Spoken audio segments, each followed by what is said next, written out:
पहला पाठ, कंप्यूटर की प्रक्रिया। मनुष्य का दिमाग जैसे जैसे विकसित हुआ, उसने धीरे धीरे मशीनों का विकास किया, जैसे यातायात के साधन, कैलकुलेटर व कंप्यूटर आदि। कंप्यूटर एक ऐसा आधुनिक उपकरण डिवाइस है जो प्रत्येक क्षेत्र में उपयोगी होता है।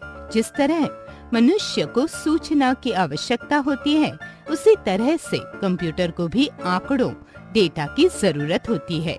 कंप्यूटर के द्वारा हम आंकड़ों, डेटा को जमा कर सकते हैं तथा क्रमबद्ध करने के लिए प्रोसेसिंग द्वारा संशोधित करते हैं और उन्हें अपनी उपयोगिता के अनुसार अर्थपूर्ण सूचना में बदलते हैं। कंप्यूटर सूचनाओं को कुछ निर्देशों के अनुसार विश्लेषण करके आवश्यक निष्कर्ष प्रस्तुत करता है। आजकल बड़ी बड़ी कंपनियों, सरकारी व गैर सरकारी दफ्तरों, होटलों, हॉस्पिटलों व दुकानों में इसका प्रयोग किया जाता है। इसमें कोई शक नहीं कि कंप्यूटर ने हमारी योग्यता एवं क्षमता बढ़ाकर चमत्कार किए हैं। यहाँ तक कि जो लोग वर्षों से कंप्यूटर का प्रयोग कर रहे हैं, वे भी हैरान है कि किस प्रकार कंप्यूटर अद्भुत गति एवं आश्चर्यजनक रूप से त्रुटिहीन रूप से अपने कार्य कर रहे हैं। चाहे यह ईमेल भेजना हो, पुस्तक की टाइप सेटिंग हो अथवा और कोई कार्य। इस प्रकार कंप्यूटर चाहे कोई भी कार्य करे, सामान्य रूप से हम उसे डाटा प्रोसेसर, जो उपकरण डाटा, आंकड़े तथा इंफॉर्मेशन, सूचना जब एक ही है और प्रतिदिन हम इन शब्दों को एक दूसरे के स्थान पर प्रयोग करते हैं, तो इनमें अंतर क्या है? परंतु कंप्यूटर तकनीक में इनमें काफी अंतर माना जाता है। आंकड़े एवं सूचनाएं। आंकड़े कंप्यूटर को दी जाने वाली वे जानकारियां जिनको विश्लेषित करके कंप्यूटर परिणाम प्रस्तुत करते हैं, आंकड़े कहलाते हैं। आंकड़ों को कंप्यूटर विश्लेषण हेतु आधारभूत तथ्य भी कहा जाता है। आंकड़ों के प्रकार। आधुनिक कंप्यूटर द्वारा ग्रहण किए जा सकने वाले आंकड़े 4 प्रकार के होते हैं: लिखित, दृश्य, विजुअल, श्रव्य, ऑडियो एवं मानवीय अद्भुतियों एवं चेष्टाओं के रूप में। 1. लिखित। लिखित आंकड़ों में अंग्रेजी वर्णमाला के सभी छोटे बड़े अक्षर, अंक विशेष चिन्हों आदि का प्रयोग किया जा सकता है। 2. दृश्य। दृश्य आंकड़ों में विभिन्न चित्रों एवं फिल्म्स आदि का प्रयोग किया जा सकता है। इनका प्रयोग स्कैनर एवं सीडी अथवा वीडियो कैमरा द्वारा किया जाता है। आज फिल्मों में विशेष प्रभाव डालने के लिए फिल्म को दृश्य आंकड़ों के रूप में प्रविष्ट किया जाता है और उसके बाद इस पर विशेष प्रभाव डालकर पुनः फिल्म के रूप में ही आउटपुट प्राप्त किया जा सकता है।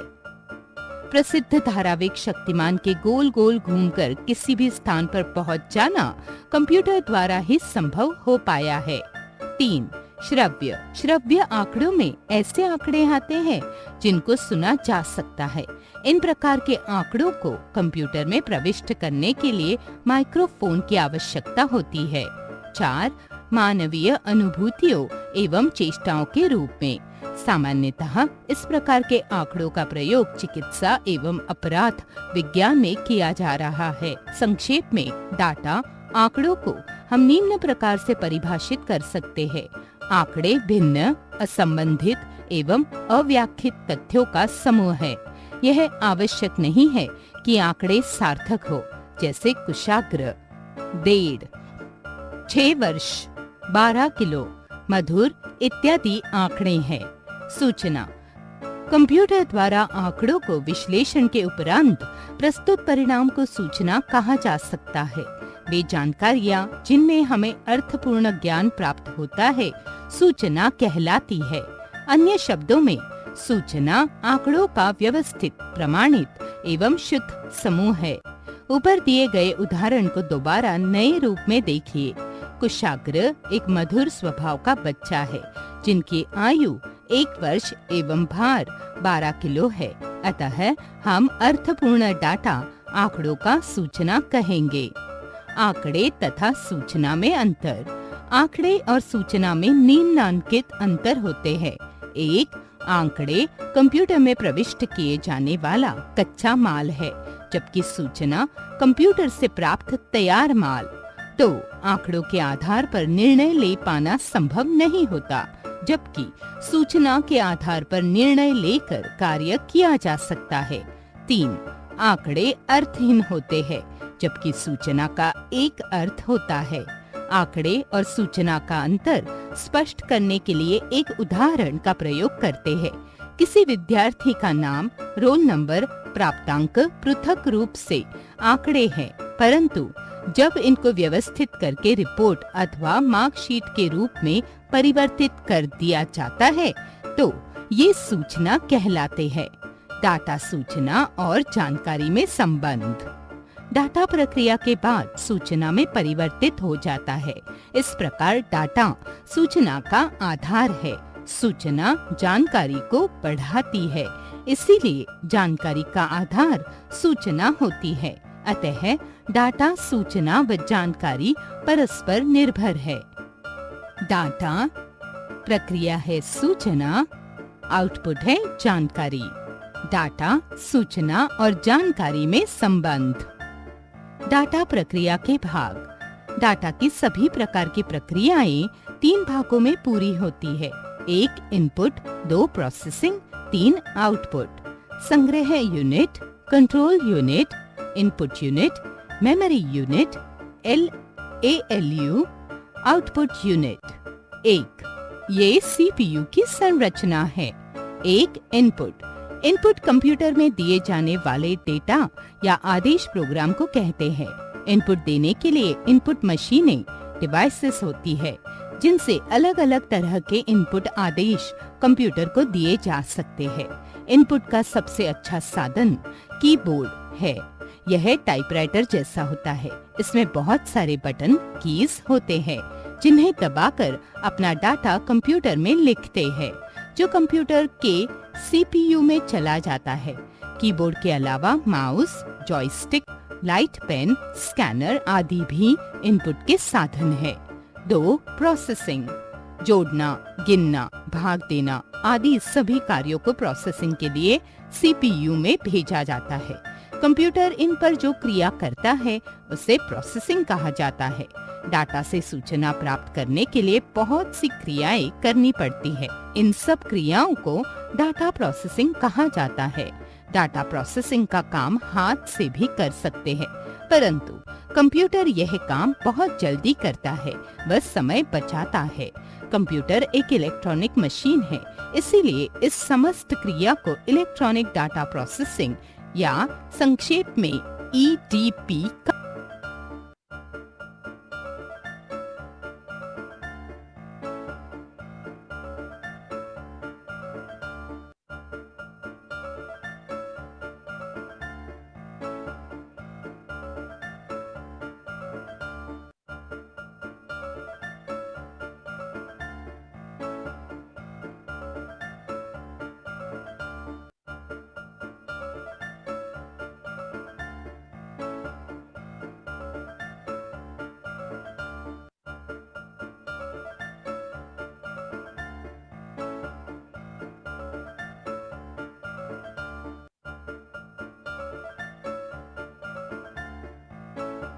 3 आउटपुट। प्रोसेसिंग के बाद जो परिणाम हमें प्राप्त होता है उसको आउटपुट कहते हैं। आउटपुट प्राप्त करने के लिए बहुत सी मशीनों, डिवाइसेस का प्रयोग किया जाता है, जिन्हें आउटपुट डिवाइस कहते हैं। प्रिंटर, प्लॉटर व मॉनिटर आउटपुट डिवाइस है। आउटपुट का सबसे ज्यादा सरल और हर जगह पाए जाने वाला साधन VDU, विजुअल डिस्प्ले यूनिट है। यह टेलीविजन के आकार जैसा होता है, जिसके पर्दे स्क्रीन पर आउटपुट दिखाई देता है। इसी प्रकार छपी हुई सूचनाएं या रिपोर्ट को प्रिंटर पर व घर के नक्शों को प्लॉटर पर छापा जाता है। Output device. डाटा प्रक्रिया के प्रकार। डाटा को सुव्यवस्थित करना डाटा प्रक्रिया कहलाती है। यह कार्य मानवीय या इलेक्ट्रॉनिक विधि से किया जा सकता है। डाटा प्रक्रिया को इलेक्ट्रॉनिक विधि से संपन्न किया जाए तो यह प्रक्रिया इलेक्ट्रॉनिक डाटा प्रक्रिया EDP कहलाती है। ईडीपी का मुख्य कार्य जटिल कार्यों को तेज गति से करना है। ईडीपी के अनेक विधियों को हम अपनी आवश्यकताओं के अनुसार प्रयोग में ला सकते हैं। ये विधियां निम्नलिखित 4 प्रकार की होती है। 1. बैच प्रक्रिया, 2. ऑनलाइन डाटा प्रक्रिया, 3. पारस्परिक डाटा प्रक्रिया, 4. वितरित डाटा प्रक्रिया। 1. बैच प्रक्रिया, यह सबसे प्राचीन विधि है। इसमें डाटा एक निश्चित समय विधि में संकलित किया जाता है और इस डाटा पर प्रक्रिया बाद में एक साथ होती है। जैसे बैंक में बैंकों का कार्य एक निश्चित अवधि में पूरा होता है। यह कार्य इस प्रकार होता है कि जो भी व्यक्ति जिस भी समय अपना धन जमा करवाता है उसका प्रवेश तुरंत कर दिया जाता है। अंत में पूरे दिन किए गए इनपुट डाटा की प्रविष्टियों की प्रक्रिया एक साथ की जाती है। इस प्रक्रिया को बैच प्रक्रिया कहा जाता है। लेन देन समय प्रातः 10 बजे, लेन देन समय प्रातः 10:15 बजे, इनपुट आउटपुट। ऑनलाइन डाटा प्रक्रिया, यह प्रक्रिया अधिकतर रेलवे स्टेशन, हवाई अड्डों तथा बैंकों के क्रेडिट कार्ड आदि में प्रयोग की जाती है। इस प्रक्रिया में यदि आप सूचनाओं की पूछताछ करते हैं तो आपको तुरंत उसका उत्तर मिल जाता है। जैसे अगर आपको रेलवे सीट आरक्षित करानी है तो इस प्रक्रिया के द्वारा कंप्यूटर तुरंत बता देगा कि सीट खाली है या नहीं।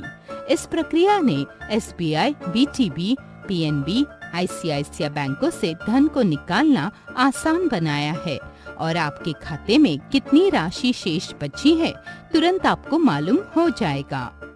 3. पारस्परिक डाटा प्रक्रिया, जब हम सीधे कंप्यूटर से संपर्क करते हैं तो कंप्यूटर हमारे दिए गए निर्देशों पर कार्य करके तत्काल हमें परिणाम देता है। ऐसी प्रक्रिया पारस्परिक डाटा प्रक्रिया कहलाती है। इस क्रिया में उपयोगकर्ता कंप्यूटर को अपनी इच्छा के अनुसार प्रयोग करता है। 4. वितरित डाटा प्रक्रिया, जब कई कंप्यूटरों को नेटवर्क के माध्यम से एक साथ जोड़ दिया जाता है और हम कंप्यूटर पर डाटा का लेन देन करते हैं तो इस प्रक्रिया को वितरित डाटा प्रक्रिया कहा जाता है। नेटवर्क में एक केंद्रीय कंप्यूटर होता है जिसे सर्वर कहते हैं। सर्वर में सभी डाटा संग्रहित रहता है। इस प्रक्रिया में हम प्रिंटर, स्कैनर व मेमोरी का साझा कर सकते हैं।